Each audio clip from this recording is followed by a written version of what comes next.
ए जी, पड़ोस वाली भाभी के कल बर्थडे बा, का गिफ्ट दे? हीरा के हार। अरे पगली, पूरा बात तो सुन। हीरा के हार हम तोहरा के देम, उनका बर्थडे में तू पहन के जेबू, का भौकाल बनी। अरे वाह, रुको कितना अच्छा बानी जी। नो।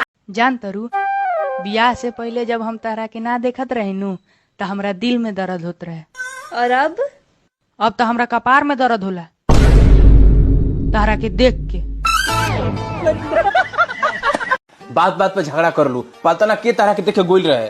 हमरा के तो देखे खातिर और पूरा खानदान गइल रहे। यही से तो हमारा पूरा खानदान के तू अकेले ही देख लेता रू। का कहले रे? कुछ ना, तो कुछ कहबो मत कर। नो। आज तो हम रउआ से झगड़ा कइए के मानब। तो करो ना, हम तारा के मना के ले का। एहिजा ना करम हम। तब कहाँ करबू? घरवा के बहरी करम। घर के बाहर ही उ काहे हो? इतना मेहनत से हम झगड़ा करम तो देखे वाला भी लोग रहे के चाहिए कि ना? ए जी, कल राती के सुतला में रउआ केकरा के गाली देत रही? अगुआ के हो। उ काहे जी?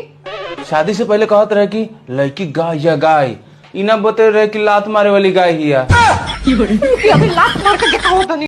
ए जी, नया साल आवता तो हम सोचत रही कि रउआ ई कंगन बदल के एगो दोसर सोना के कंगन ला देती, और नया साल में पहने खातिर एगो साड़ी, एगो हाई हील के सैंडल भी।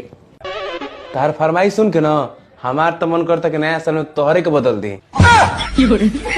अच्छा, हम रूठ जानी तो तुम मनावे लू काहे ना हो? ओतने देर तक सुकून मिलेला, आ केहू अपन सुकून बर्बाद करे के चाहेला का?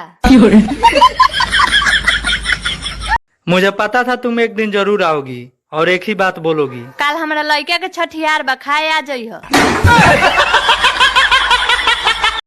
ए जी, 500 रुपया दी ना दशहरा मेला घूमे खातिर।